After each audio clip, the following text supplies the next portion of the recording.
Olá, o programa Assembleia do Campo de hoje vai discutir o potencial da fruticultura no estado do Espírito Santo. Para falar sobre o assunto, convidamos a pesquisadora e coordenadora de fruticultura do INCAPER, Adelaide da Costa. Ela tem graduação, mestrado e doutorado na área de agronomia pela Universidade Federal de Viçosa. Adelaide, é um prazer tê-la em nosso programa. Igualmente. Eu queria que você dissesse para a gente como é que está o mercado da fruticultura. A gente sabe que o Brasil exporta muitas frutas, sucos, e o Espírito Santo apostando cada vez mais, né? Inclusive implantando aí 14 polos na área de fruticultura. Como é que está esse mercado aqui no estado? O mercado da fruticultura é muito promissor, principalmente no que tange à industrialização, com a introdução de indústrias dentro do estado, que dá um fortalecimento para as cadeias produtivas de fruticultura. Então, ao longo dos anos, de 2003 para cá, o governo do estado, por meio da Secretaria de Estado da Agricultura, com a participação efetiva do INCAPER, tem incentivado a identificação da fruticultura de maneira potencial para o estado.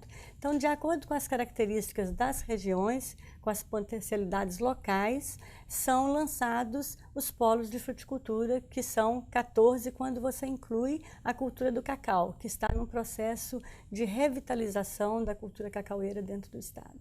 Quais as vantagens desses polos? O que o produtor ganha com a implantação desse sistema de produção?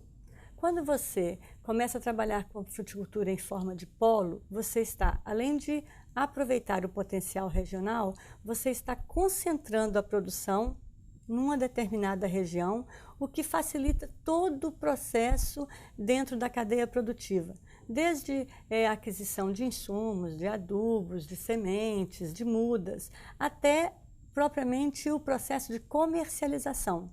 Porque a comercialização feita de maneira coletiva, ela traz muito mais benefício para o produtor rural. São 14 polos. Quais foram os critérios para a definição dos locais que estão sediando esses polos? Bom, o principal ponto são as condições climáticas das regiões, né? Você tem regiões com clima mais quente, regiões de clima frio, com condições mais amenas, por exemplo. O polo de mamão, que já é consolidado no estado, ele está na região de Linhares e município ao entorno pelas condições climáticas da região e pela aptidão também que os produtores têm de trabalhar com a cultura. Quando você fala do morango, né, ele está na região serrana, uma região de clima mais ameno e propício para o desenvolvimento da cultura para uma promoção de maior produtividade, né, maior produção por área e também melhor qualidade do fruto. Do ponto de vista do impacto ambiental, a fruticultura ela tem alguma vantagem em relação ao agronegócio convencional que a gente vê, né? Produção de grãos, esse tipo de coisa assim ou não? Quando você trabalha com a fruticultura, o grande desafio é você reduzir a quantidade de agroquímicos dentro da cultura, para que você tenha uma produção ambientalmente correta, para que você tenha uma produção com menor risco para os consumidores. Por isso, então, é feito um trabalho dentro do INCAPER com o desenvolvimento de tecnologias adequadas para cada fruteira, para cada cultura que está sendo discutida, onde busca-se uma utilização de tecnologia de forma a não comprometer o meio ambiente. Falando em tecnologia, os investimentos que têm sido feitos, vocês estão contentes, satisfatório ou ainda precisa crescer um pouco mais? Os polos de fruticultura eles estão numa fase de implantação, alguns deles, e outros numa fase de mais consolidação da cadeia produtiva.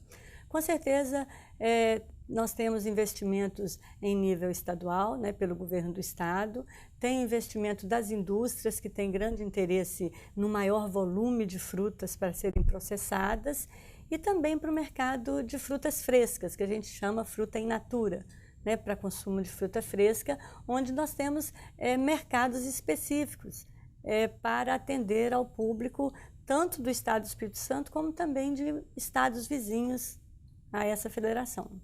Agora, a produção, o que o Estado mais produz? Quais os tipos de frutas? Nós temos, desses 14 polos, alguns a gente tem um destaque especial, né? Como a manga, produzida para a indústria, que não é a manga de mesa, que é a manga ubá, que é aquela manga pequena, mas que tem um sabor adequado, um teor de açúcar adequado para a industrialização. Então, a manga é uma cultura que foi introduzida a partir de 2003. Antes não tinha uma produção efetiva, era uma manga que a gente chama assim de fundo de quintal, alguns pés dentro das propriedades, mas sem uma visão de negócio agrícola. E com a introdução das indústrias dentro do estado, criou-se uma expectativa muito satisfatória de trabalhar com a manga para a indústria. Então, o trabalho que é feito hoje na região noroeste do estado com manga, ele possibilita que a indústria, que está localizada em Linhares hoje, que é de processamento de polpa, ela compra a fruta do produtor, processa a polpa e distribui para as indústrias de suco. Essa indústria hoje, toda a manga produzida dentro do estado, ela é direcionada para esse fim, com um grande retorno para o produtor rural, que ele não tinha a cultura de trabalhar com a manga, e hoje a manga tem sido, para alguns produtores, o carro-chefe no retorno econômico da propriedade rural. Tá, agora além da manga, do maracujá, que a gente vai falar daqui a pouco, tem outras frutas também? Sim.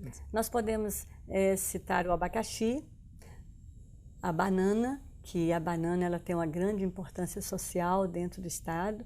Ela está distribuída praticamente em todos os municípios, mas com a concentração específica visando essa comercialização de maneira organizada na região de Alfredo Chaves, Iconha, Guarapari. Então a banana ela é de grande importância no estado.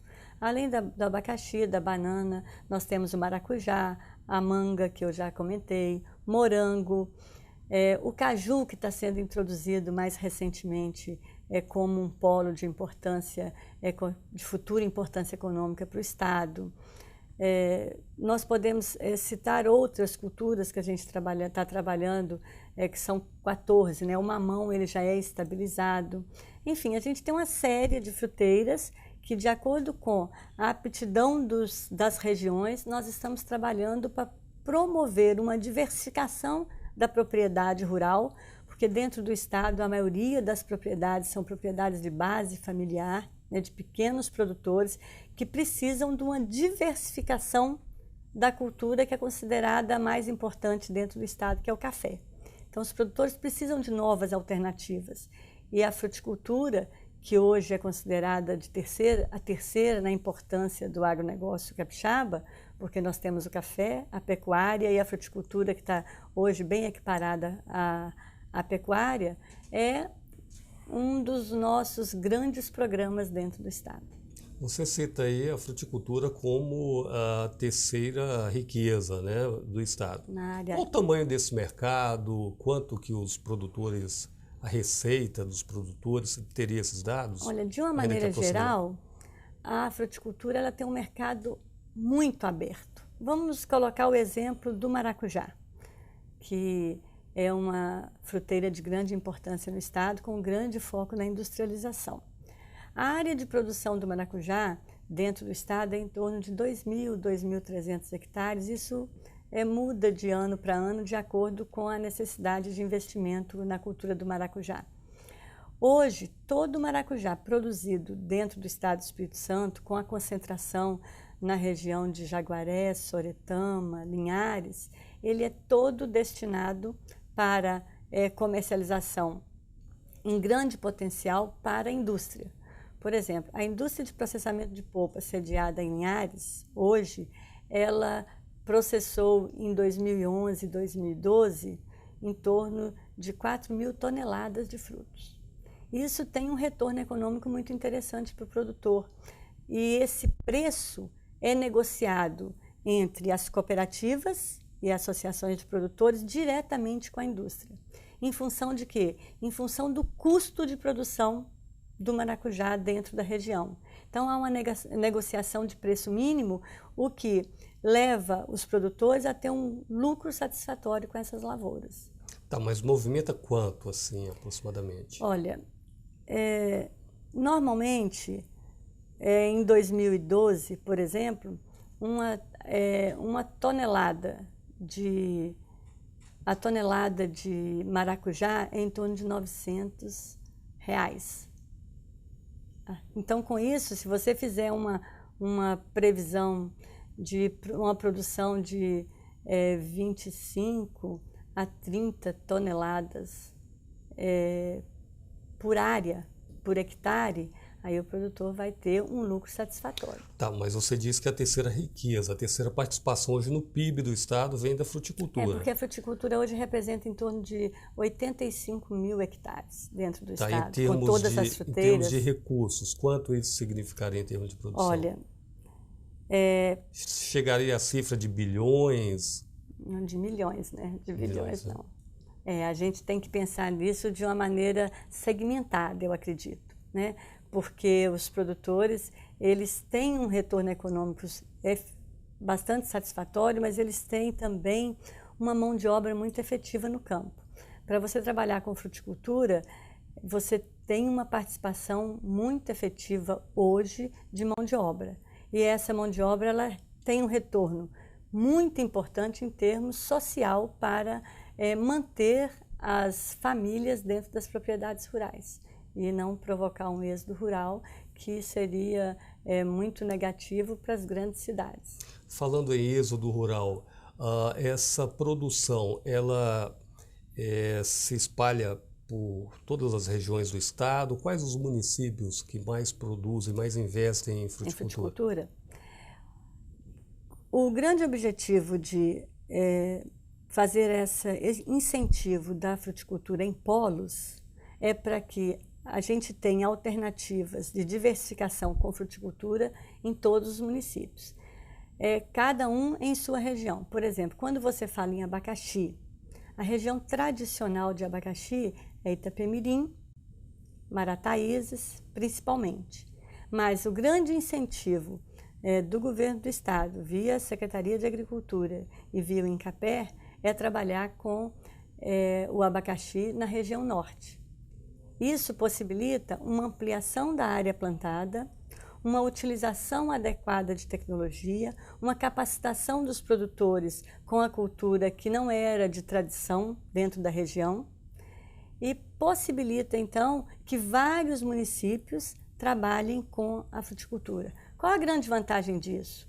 No caso do abacaxi, por exemplo, o mercado quase em sua totalidade para fruta fresca. Ou então para pequenas indústrias de processamento de polpa.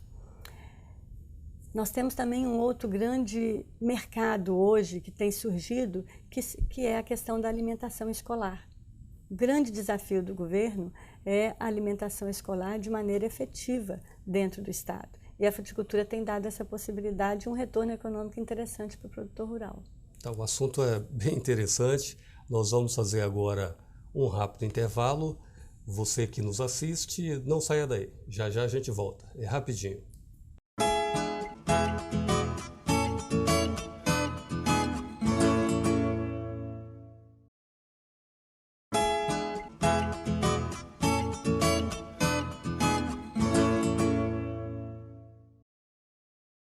Estamos de volta com o programa Assembleia do Campo. Hoje entrevistando a pesquisadora do Incapé, Adelaide da Costa, falando para a gente a respeito do mercado da fruticultura no Espírito Santo.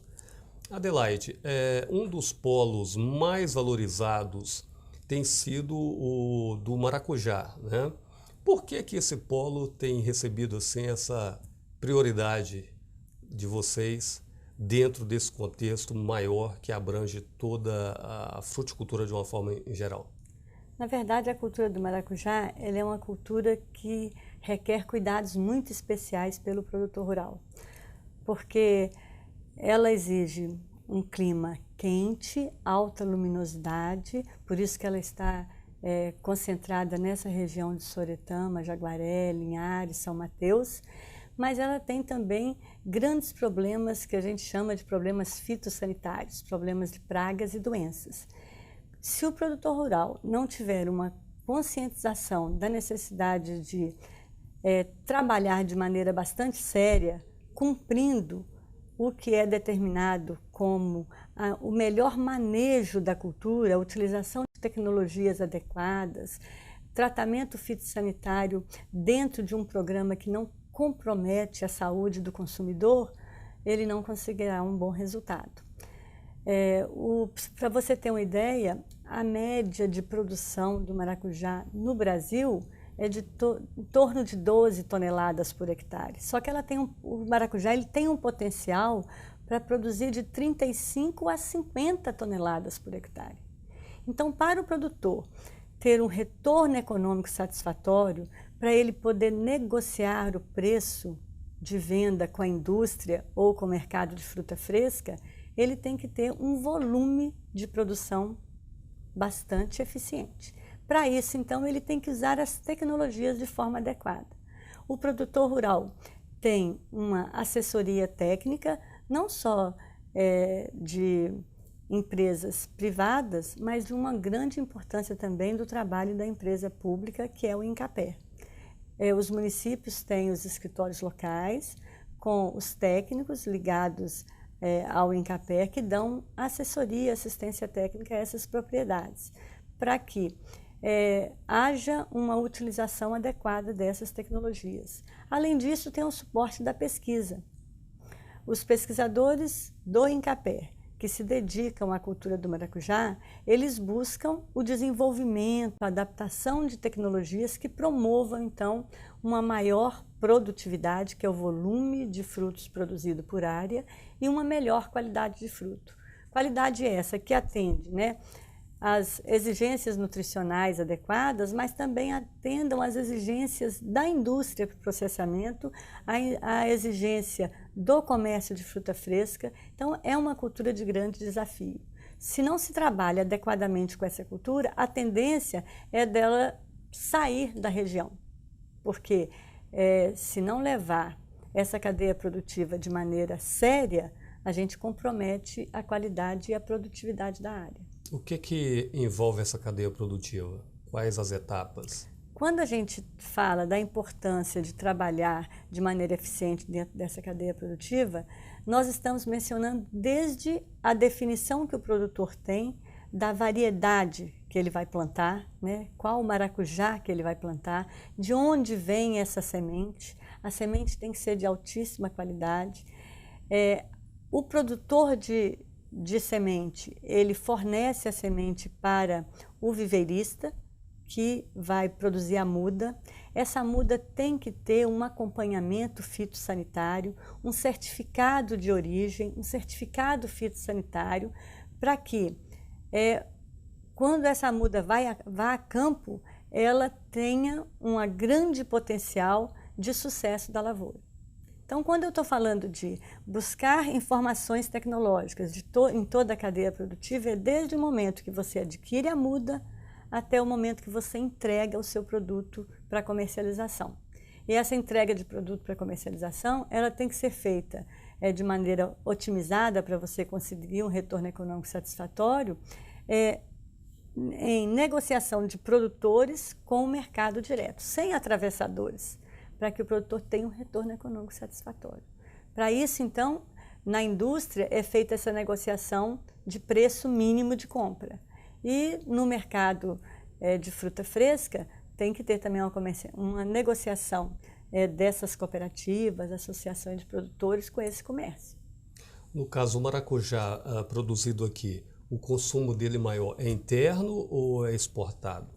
O percentual que vai para a indústria hoje é todo negociado com as indústrias de polpa dentro do estado, em maior proporção com a indústria que produz o maior volume hoje, que é a Trop Frutas do Brasil, que ela fornece essa polpa para a empresa do grupo Coca-Cola, que é a empresa do grupo SAB. E a Trop Frutas do Brasil, ela tem um contrato com o grupo Coca-Cola. Então, isto garante ao produtor rural uma estabilidade do negócio maracujá. Por quê? Ele pode produzir que ele sabe que o mercado é garantido. Então, se ele poderia negociar toda a comercialização dele com a indústria, mas ele também pode destinar parte para o mercado de fruta fresca. Para termos uma ideia efetiva disto, eu falei no início que nós temos hoje uma entrega de frutas de maracujá para a indústria que processa a polpa em torno de 4.000 toneladas. A indústria ela tem um potencial de crescimento efetivo do volume que ela precisa para produzir a polpa, para destinar à indústria de suco. Ela 4.000 toneladas ano. Ano. E a indústria ela tem uma expectativa de processamento de polpa que vai demandar um volume de até 2016 de 15.000 toneladas de polpa. 15.000 toneladas de frutos para produzir a polpa. Então tem todo um mercado aí aberto. E o produtor que tiver interesse em investir nisso, o que ele faz? Qual é o processo? Esse investimento, ele precisa de estar conscientizado da importância, né, do amadurecimento desse negócio. A agricultura hoje ela é vista como um negócio. Você tem uma recomendação técnica para que você chegue no final com um retorno econômico satisfatório. Então, para se decidir, para tomar uma decisão do investimento em qualquer fruteiras, como exemplo maracujá, ele precisa de conhecer essa cadeia produtiva de maneira detalhada, conhecer todo esse potencial, né, do comércio que existe hoje para o maracujá e buscar as tecnologias adequadas. Por isso que o Incaper, ele tanto desenvolve tecnologias, como ele repassa a informação para o produtor através de assistência técnica, extensão rural, e ele também, dentro do Incaper, os técnicos que estão lá hoje trabalhando, eles produzem publicações para atender esse público específico. Então, quando um produtor toma a decisão de diversificar sua propriedade com a fruticultura, ele tem que buscar essas informações. Falando em publicação, você está com um livro aí a respeito do maracujá, né? Isso. Você poderia mostrar a capa? Pode ser para essa câmera aqui. A pessoa interessada em conhecer mais, ela pode, então, procurar em Incapé, que há várias publicações. Buscar essas informações, com certeza. É um livro que a gente considera como o que tem informações de fácil acesso para os técnicos que vão assessorar todos os produtores a respeito de tratos culturais, de manejo da cultura, de doenças mais prováveis, de pragas mais prováveis, como combater, como conviver com esses problemas. E com isso, então, eles podem ter esse acesso através dessa publicação. Essa publicação dá uma visão geral. E aí os detalhamentos eles têm que procurar com os próprios técnicos da região. Telefone, site na internet, você poderia citar para alguém que esteja interessado em conhecer esse processo aí de investimento, né, no maracujá? O Incaper tem uma página, né, que é www.incaper.es.gov.br, onde estão disponibilizadas as publicações que o Incaper tem e como você acessaria para adquirir esse documento. Além disso, todos os trabalhos que são desenvolvidos pelo Incaper, todo o trabalho que é feito em parceria com os produtores rurais, com as prefeituras municipais, sempre essas matérias estão disponibilizadas no site do Incaper. Agora, o mercado externo, né? A gente vê, o Brasil é muito rico, né? Produz aqui, se cultiva vários tipos de frutas. Eu lembro que aquele cantor Mick Jagger, quando esteve aqui num Rock in Rio, ele experimentou goiaba. Sim. Num hotel lá no Rio e tal, e ficou apaixonado. Ele encomendava e mandavam caixas de goiaba do Brasil para ele lá na Inglaterra, o que para a gente parece até uma coisa assim meio sem sentido, porque a gente tem goiaba pra caramba por aí, né? Então a gente vê muitas frutas aí deliciosas que me parece que o mercado externo ainda não conhece. Você acha que falta divulgação? O que falta para que o mundo tenha a oportunidade de conhecer todas essas opções que a gente tem em termos de fruticultura? O Brasil, nos últimos anos, ele tem trabalhado muito com essa divulgação. E, de acordo com a aptidão de cada estado, cada região, tem feito um trabalho bem efetivo nessa questão, mas muita coisa ainda tem que ser feita. Para que essas frutas, né, cheguem numa proporção maior no mercado internacional, nós temos que ter muita qualidade. E também tem que ser feito todo um trabalho que a gente chama de pós-colheita, a partir do momento que essa planta produz esse fruto, com toda uma tecnologia adequada, com todo o cuidado que a gente chama pré-colheita, antes da colheita. A partir do momento que você colhe a fruta, para ela chegar no mercado externo, ela vai precisar de um tempo, que às vezes ele é até bem longo, né? Muitas vezes esse transporte é feito marítimo e demora um tempo longo. Então, o investimento em tecnologias que a gente chama de pós-colheita, de conservação desse fruto por um período maior, que a gente chama de tempo de prateleira, que é o período maior para essa fruta chegar em bom estado de conservação, boas características visuais, que a gente come muito primeiro com os olhos, né? A fruta ela tem que ter qualidade de casca, ela tem que ter sabor, ela tem que ter uma relação de acidez e açúcar adequada. Então, tudo isso é muito importante. Então, todo esse trabalho, tanto de divulgação do produto no mercado externo, como de investimento na qualidade do fruto, tanto pré-colheita como pós-colheita, ela é importante nesse contexto. E é isso que as empresas de pesquisa fazem no país, né? Tanto as empresas de pesquisa estaduais, como por exemplo o INCAPER, como empresas de pesquisa em nível nacional, como a Embrapa, que faz muito trabalho em parceria com o INCAPER, por exemplo, e em busca dessas novas tecnologias. Adelaide, nosso tempo está chegando ao final, mas a gente tem por costume abrir um espaço final para, se você quiser acrescentar mais alguma coisa, eu te daria 30 segundos para a gente fechar aqui esse nosso bate-papo sobre fruticultura. Se quiser, pode ficar à vontade. Eu acredito o seguinte, que para a gente evoluir dentro da fruticultura, nós precisamos de uma parceria intensa do setor público, setor privado e os produtores rurais. Nós só teremos sucesso em todas as cadeias produtivas de fruticultura se a gente trabalhar efetivamente em conjunto. E isso é o mais importante para o sucesso da fruticultura no Espírito Santo. Adelaide, quero te agradecer pela participação aqui no programa Assembleia do Campo. E a você que nos assistiu, obrigado pela audiência. Lembrando que o programa Assembleia do Campo poderá ser assistido também pela internet, por intermédio do nosso site www.al.es.gov.br. Obrigado pela audiência e até uma próxima oportunidade.